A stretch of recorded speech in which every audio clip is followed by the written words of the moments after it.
It's an unfortunate reality that sometimes in a software update a useful feature is removed.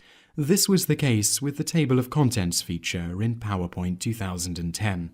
This tutorial will show you another way to create a table of contents in PowerPoint.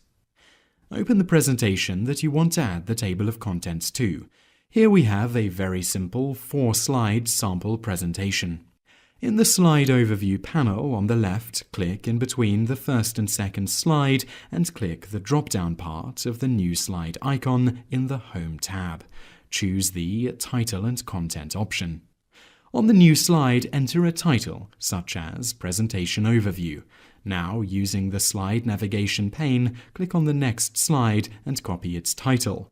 Navigate back to the content slide and paste the title into the body of the presentation. Repeat this procedure for all the other slides in the presentation, placing each slide title onto a new line in the content slide. That is how to create a table of contents in PowerPoint 2010.